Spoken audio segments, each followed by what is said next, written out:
येथील आपला संप्रदायाचा मठ रंजिता आश्रम येथे परमपूज्य सद्गुरू श्री सिद्धरामेश्वर महाराज यांचा वार्षिक सप्ताह साजरा करण्यासाठी जमलेला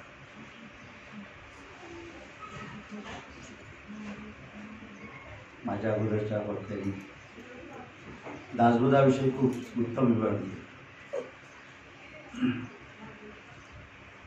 ग्रंथाचं महत्त्व काय ग्रंथात सांगितलं आहे आणि आपल्या सद्गुरूंनी तो ग्रंथ का आपल्यासाठी लिहिला सुंदर सांगितलं. आपण सर्वजण ग्रंथ वाचतात, आपल्याला सर्वांना माहीत आहे, पण एक शब्द त्यांनी बोलले तो मला विशेष वाटला. सगळं ऐकतो आपण, खूप वर्ष सद्गुरूच्या मुखातून पण ऐकलं आहे. लोक नित्यमान दासबोध वाचत असतात, परंतु जे ज्ञान सद्गुरूने सांगितलं, जी ओळख सद्गुरूने सांगितली, जे ज्ञान ग्रंथामध्ये सांगितलं आहे, ते अंगीकारलं किती लोकांनी? जर आपण ते अंगीकारलं तर एक निश्चय पक्का झाला पाहिजे. सद्गुरूशिवाय जगामध्ये अन्य श्रेष्ठ देव नाही, श्रेष्ठ परमात्मा नाही. देव खूप आहेत, देव खूप आहेत. 33 कोटी देव होऊन गेले, देवी होऊन गेले, परंतु या सर्वांना देवत्व प्राप्त करून देणारा सद्गुरू आणि आपल्याला ते लाभले. आपल्याला देवत्व का प्राप्त होत नाही? कधी विचार करतो का आपण? त्या दासबोधात एक समास आहे, मापी लागले शरीर.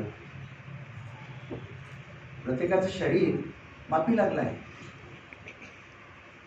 तुमच्याकडे पैसे असले ना तर तू काय धान्य मोजायचं झालं काय करता? मोजता बाजूला करता, मोजता बाजूला करता, बाजूला करता ते एक साठवलं जातं. इथे जे मापी लागलंय ना ते गेलं, हातून गेलं, ते परत नाही मिळत. कालचा दिवस मापी लागला होता तो गेला आयुष्यातला, आज नाही आहे.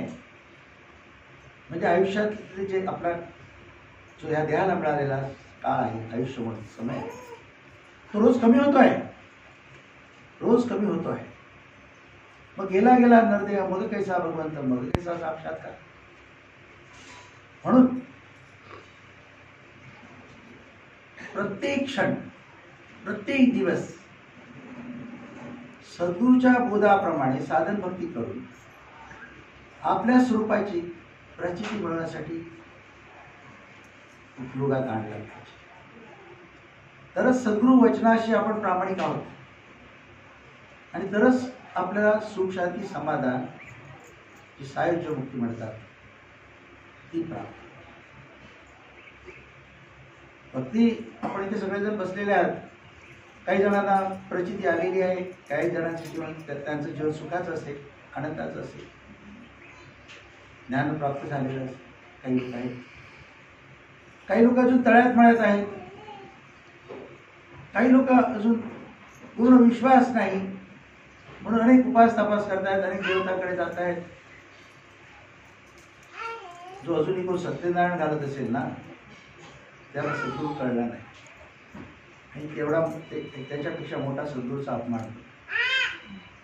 म्हणून तरी मी शोधा, तुम्ही काय करता, कुठे आहात, कशा प्रकारे भक्ती करता. माफी लागले शरीरा प्रत्येक क्षण तुमच्या आयुष्यातला महत्वाचा आहे. इथे आले तो सुद्धा क्षण फार महत्वाचा आहे.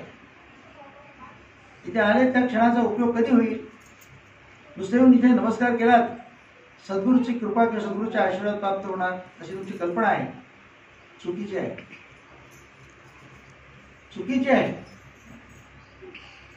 हा लाईट कधी पेटतो?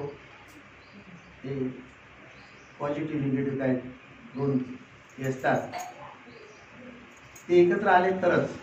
पॉझिटिव्ह आले स्फोट होतो, निगेटिव्ह आले तर लाईटच पडत नाही. तसं सद्गुरू वचनाशी तुम्ही एकरूप व्हाल, सद्गुरूच्या ज्ञानबोधाप्रमाणे तुमचे आचार विचार असतील तर तुमच्यामध्ये ती प्रचिती येईल. पण आपण काय करतो, कशा प्रकारे भक्ती करतो ह्याचं अवलोकन केलं पाहिजे. ग्रंथात खूप सांगितलं आहे, सद्गुरूची निरूपणं खूप आहेत. आपण आता तर महाराजांच्या कृपेने बरीच मीडिया साधनं झालेली आहे. महाराज देहरूपाने नसले तरी तुम्ही त्यांची निरूपण ऐकू शकता. निरूपण ऐकणे, त्याच्यातून तुम्ही काय मिळवता त्याचा विचार करा. काय ऐकले त्याचा तुम्ही किती तुमच्या अंगीकार केला, स्वीकार केला, त्याचा जरा अभ्यास करा. मला एवढंच सांगायचं आहे. ज्ञान मी सांगत नाही तुम्हाला, ज्ञान खूप ऐकलेलं आहे तुम्ही, पण ज्ञानाचा उपयोग तुमच्याकडून होतोय का?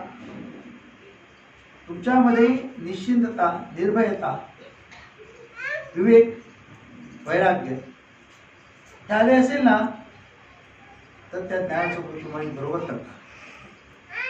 आणि सद्गुरुकृपा निश्चित आहे. देहाला जरुरीपेक्षा, देह जगण्याला जी जरूर आहे त्याच्यापेक्षा जास्त महत्व देतात त्या लोकांची देहबुद्धी गेलेली नाही. देहबुद्धी जात नाही तोपर्यंत आत्मबुद्धी होत नाही. मी नेहमी निसर्गदत्त महाराजांचं उदाहरण देतो ना. अरे मी तुझ्यात आहे, तुला दिसत का नाही? तू अगोदरच काहीतरी भरून ठेवलंयस ना, ते बाजूला हटवशील तेव्हा मी तुला दिसणार आहे ना. रोज सकाळी म्हणतात काकडीमध्ये, गेले मी पण माझे ते सुख काय सांगू, वाचे बोलतात. किती जणांना अनुभव आहे की म्हणायचं म्हणून म्हणायचं? किती जणांना अनुभव आहे? आपले सद्गुरू लबाड नाहीत, खोटे नाहीत. जी प्रमाणित शास्त्रे आहेत, वेद, श्रुती, स्मृती, उपनिषदे, अनेक प्रमाणित ग्रंथ, अनेक साधू संत ज्ञानी पुरुष होऊन गेले. ते ज्ञान आपल्याला सोपं करून त्याने दिलं. त्याच्यावर श्रद्धा विश्वास ठेवून आपण त्याप्रमाणे जर साधन भक्ती केली तर मी पण जाणार. मी पण जे आहे तो अहंकार आहे, अज्ञान आहे. रामदास म्हणतात जगामध्ये तो एक परमात्मा आणि एक जग, दोघच, तू तिसरा चोर कुठून आलास असं म्हणतात. तर त्या मीचा शोध घ्या. आत्मज्ञान कधी होईल, ब्रह्मज्ञान कधी होईल, देहबुद्धी कधी जाईल, तर त्या मीचा शोध घ्या. मी म्हणून कोणी नाही आहे. तुमचे जे शरीर आहे अन्नरसापासून बनलेला पदार्थ आहे. अन्नरसामध्ये चैतन्य आहे, अन्नरसामध्ये गुण आहे. त्या गुणाचा प्रभाव तुमच्यावर आहे, ते चैतन्य तुमच्यामध्ये आहे. परंतु त्या चैतन्याची ओळख तुम्हाला काय आहे? तुम्हाला विचारलं तर तुम्हाला देव कुठे आहे, तर तुम्ही सांगता, छाती टोपणे सांगता इथे आहे. इथे आहे त्याचा शोध न घेता अनेक मंदिरामध्ये का जातात? उपास तपास कर्मकांड का करता? तुझा आहे तुझं पाशी परी तू जागा चुकलास. तुझ्या अंतर्यामी झाक. आपल्या आत असणारा जो परमात्मा आहे, चैतन्य रूप आहे, आत्मा आहे, त्याचं स्वरूप कसं आहे? सच्चिदानंद. तुम्ही काही क्षणात एकांतात बसाल, अलिप्तपणा, निसंग, आणि जर तो अनुभव घ्याल तुम्ही निर्विकार निर्विचार अशा अवस्थेत, तर तुम्हाला ते आनंदाच्या अशा उपळ्या परमानंद आहे. ते आनंदाचं स्वरूप कसं आहे? ज्ञान आणि शक्ती. ते तुमच्यात आहे. त्याचा अनुभव तुम्हाला घ्यायला पाहिजे असेल तर अज्ञान गेलं पाहिजे. अज्ञान सगळ्यात मोठं कुठलं आहे? मी देह ही कल्पना हे मोठं अज्ञान आहे. देव ईश्वर बाहेर आहे, दुसरं अज्ञान आहे. आणि विश्व खरं मानतो आहोत, देह पण खरा मानतो आहोत, ते तिसरं अज्ञान. या विश्वाचं मिथ्यत्व, त्याचा अभ्यास झाला पाहिजे. दासबोध तेवढ्यासाठी त्याने लिहिला. हा देह म्हणजे मी नाही, सद्गुरूच्या वचनाप्रमाणे आम्ही आत्मा आहे असा निश्चय झाला पाहिजे. म्हणून दासबोध करतो. आणि त्या आत्मस्वरूपाच्या आड येणारा अहंकार आहे, वासना आहे, त्यांचा त्याग करता आला पाहिजे. तो त्याग सहजासहजी होत नाही, कारण हा मनुष्य जन्म मिळण्याआधी अनेक जन्म झालेले आहेत, अनेक जन्माचा संस्कारातून हे इतकं पक्क राहिलेलं आहे, घट्ट पकडून ते सहजासहजी जात नाही. म्हणून सत्संग नित्याचा पाहिजे, सद्गुरूच्या ज्ञानाचं श्रवण नित्याचं पाहिजे. सद्गुरूने तुम्हाला कानमंत्र दिला आहे, अनुग्रह दिलेला आहे, त्याच्या ओळखीने साधन ध्यान भक्ती केली. हा निश्चय पक्का व्हावा आत्मस्वरूपाचा. म्हणून 4 भजने सांगितले. भजन म्हणून म्हणायची म्हणून म्हणू नका, तर भजनाचा अर्थ घ्या. शब्द टर्पल आहेत, चाली आहेत, चोईटा आहेत, अर्थ त्यातला जो महत्वाचा आहे. म्हणून अर्थानुरूप अर्थाच्या अनुषंगाने भजन तुम्ही गाल, ते तुमचं भजन खरं भजन होईल, ते सद्गुरूपर्यंत पोहोचेल. ही साधन भक्ती तुमची सद्गुरूपर्यंत पोहोचेल. म्हणून मनोभाव शुद्ध पाहिजे, सद्गुरूवर पूर्ण श्रद्धा विश्वास पाहिजे, आणि मी देह आहे, मी आत्मा आहे, भाव निश्चय पक्का झाला पाहिजे. आणि देव ईश्वर माझ्यातच आहे. सद्गुरू आणि तुम्ही वेगळे नाही, सर्वांचं स्वरूप एकच आहे. सर्वच आत्मा आहे, परमात्मा आहे. पण अज्ञानामध्ये मग सायंटिस्टांनी जन्म प्राप्त झाले, त्याच्यामध्ये जीव म्हणून मी अमका तमका भाव झाला, हे मध्ये आडवा येत आहे. ते सद्गुरू सांगतात म्हणूनच नुसतं निश्चयाने केलं तर जाऊ शकतं. काय वाचायची गरज नाही, काय अभ्यास करायची गरज नाही, आपोआप सुद्धा होईल. तरी पण सद्गुरूने अभ्यासासाठी दासबोध ग्रंथ आणि आपली अनेक निरूपणं आपल्यासाठी करून ठेवलेली आहे. त्याचा योग्य प्रकारे अभ्यास करा आणि आपल्यातल्या वासना कमी होतात त्याकडे लक्ष द्या. आपली देहबुद्धी जाऊन आपली आत्मबुद्धी स्थिर होते, याच्याकडे लक्ष ठेवा. विवेक आणि वैराग्य 2 गोष्टीशिवाय आत्मप्रचिती येत नाही. विवेक काय झाला पाहिजे? आत्मनाद.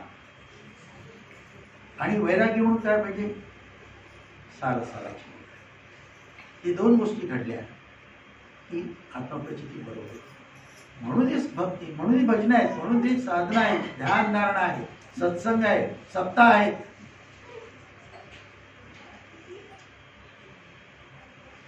आपण जी प्रकारे भक्ती करतो त्या भक्तीतून माझ्या सद्गुरूला आनंद मिळाला पाहिजे, समाधान प्राप्त झालं पाहिजे, मग तुम्हाला कृपा त्यांची प्राप्त होणार. नेहमी सांगतात, अनेक गोष्टी सांगतात, आम्ही सांगतो कृपा म्हणजे करून पहा.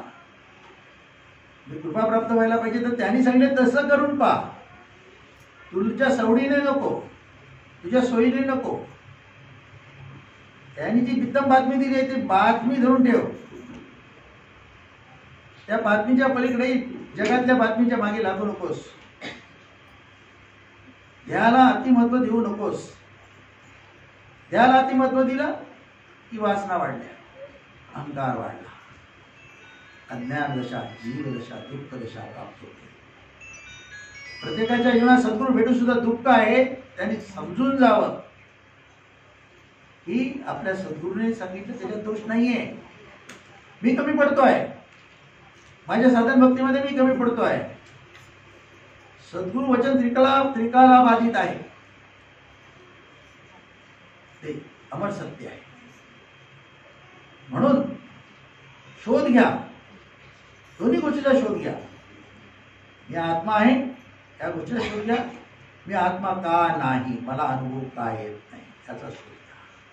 उपाय सद्गुरूने सांगितलेला आहे, त्या उपायाशी प्रामाणिक राहा आणि त्याच्यासाठी तुमचं आयुष्य योग्य प्रकारे उपयोगी आणा. दासबोधात विचारलंय, मोक्ष लागे किती दिवसात. विश्वास होता सद्गुरू वचनी मोक्ष लाभ येतात. मोक्ष म्हणजे काय? सगळं मिथ्या आहे, देह पण मिथ्या आहे, माझे स्वरूप सत्य आहे. या स्वरूपाची ओळख आठवण पक्की झाली की मग कशाने सच्चिदानंद, सच्चित आनंद तो प्राप्त होतो, परमानंद भोगतो. मोक्षमुक्तीचा सोहळा हाच आहे आणि सद्गुणे तो मी स्वतः करून दिलेला आहे. म्हणून तिथे येता किती लोक इथे एवढा मोठा मठ झालेला आहे, किती लोक इथे येऊन एकटी येऊन साधना ध्यानाला बसून जातात. आम्ही बाजोडीला गेलो ना, ते रणजित महाराज सांगायचे जा भाऊसाहेब महाराजांच्या मठात जाऊन तिकडे ध्यानाला बसून. आम्ही रात्री जाऊन बसतो, सगळं झोपलेली उचून जाऊन बसतो, सगळे सांगितलं. इथे मठामध्ये फक्त उत्सव असला की येतात किंवा इतर दिवशी आठवड्यातून काहीतरी एक दिवस होतो वाटतात, त्या दिवशी काही मोजकेच लोक येतात, बाकी इतर लोक येत नाहीत. सद्गुरूंनी मठ तुमच्यासाठी निर्माण केला, तुम्ही त्याच्याकडे पाठ फिरवली, सद्गुरू कृपा कशी होईल? माझं ऐका, मी तुम्हाला विनंती करतो, 4 भजनं नित्य नेमाने म्हणा, ध्यान साधना करा आणि मठामध्ये जास्तीत जास्त वेळ द्या. इथे येऊन ध्यानाला बसा. तसं मगाशी माझ्या गुरु कृष्ण ते म्हणाले सेवा करा, गुरु सेवा करा. इथे सेवेला खूप संधी आहे. या मठाची स्वच्छता, मठात ते हवं नको हे पहा, या मठाचं दार उघडं राहिलं पाहिजे. आम्ही सर्वांनी ते करणार आहोत. आळीपाळीने ठरवा, या गुरुकृपा होते की नाही बघा, तुमच्यात पण बदल होणार. तुम्ही जे दुःखी आहात, तुमच्यामध्ये जी वासना भरलेली आहे आणि अहंकार भरलेला आहे, त्याच्यामुळे दुःखी आहात.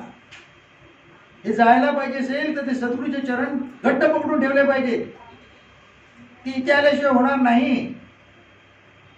तुमच्याकडे दागिना आहे, मोडायला गेले, सोनं नुसतं कस लावून नुसते पैसे देत नाही, त्याच्यावर संस्कार करतो, वितळवतो, मिलावट बाजूला करतो आणि शुद्ध सोनं तुम्हाला वेगळं करून देतो. सद्गुरू तेच करतात, ते इथे आल्यावर करणार आहे. त्यांच्या चरणाशी बसले तर करणार आहे, त्यांच्या वचनाशी प्रामाणिक राहिले तर करणार आहे. निश्चय 100%. मी स्टॅम्पवर लिहून देईन तुम्हाला, तर तुमच्या घरात भांडी घासेल.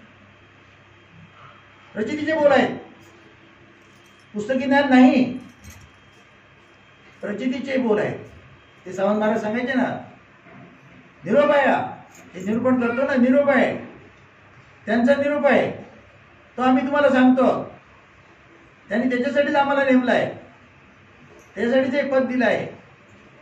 हात जोडून सांगतो, विनंती करून सांगतो, माझ्यासाठी नको पण त्यांच्यासाठी करा. तुमच्या सद्गुरूची प्रामाणिक राहण्यासाठी करा. जीवन सुखाचं होईल, आनंदाचं होईल, समृद्धीचं होईल, धनसंपत्ती ऐश्वर्य सगळे येईल. पण अज्ञान दुरून ज्ञानदशेमध्ये त्याचा उपभोग घ्याल, खरा आनंद प्राप्त होतो. तो सच्चिदानंद आहे, तोच मोक्षमुक्ती आहे. अंतिमती वैसी गती, अंतिमती निश्चय झाली पाहिजे. शेवटचा श्वास बंद होताना मी आत्मा आहे, मी देह नाही, तेव्हा सद्गती प्राप्त होते. आणि हे होण्यासाठी तुमच्या देहमनावर संस्काराची गरज आहे. संस्कारासाठी इथे येणे गरजेचं आहे. सद्गुरूच्या प्रत्येक शब्दाचा अर्थ योग्य प्रकारे घ्यायला पाहिजे, तो आज बिंबवला पाहिजे. सद्गुरूने जे सांगितलं, आपल्याकडून काही अनात्मा होता कामा नये, असा आहे त्याचा त्याग झाला पाहिजे. नाहीतर सद्गुरूची अवकृपा होणार. मग आपलं भाग्य नशीब फुटलं, मग दुर्दशा. दशेउपरी दशा, ती दुर्दशा. दशा धरून ठेवायची नाही, देही राहायचं नाही, विदेही व्हायचं आहे. ते ज्ञान सद्गुरूने दिले आहे. तुम्ही संबंध नाही सोडणार, तुम्ही सगळे देव आहात, ईश्वर आहात, परमात्मा आहात. सद्गुरूचं वचन आहे, देहाची ओळखीचा त्याग कराल तेव्हा तो अनुभव प्राप्त होईल. तेव्हा मी परत सांगेन, जा मठामध्ये नित्यनेमाने या, साधन भक्ती करा, ध्यान भरपूर करा, जास्त वाचू नका, जास्त कोणाचं ऐकायला जाऊ नका. आत्मशोध घ्या. आत जागा लागते, आत पाहिलं, तो आतच बसला आहे, बाहेर भेटणार नाही तुम्हाला. आरसा स्वच्छ, आपलं रूप दिसतं, पाणी स्वच्छ, आपलं प्रतिबिंब दिसतं, हृदय स्वच्छ, मन स्वच्छ, तो आप तुम्हाला दिसणार आहे, भेटणार आहे. म्हणून साधन भक्ती पाहिजे.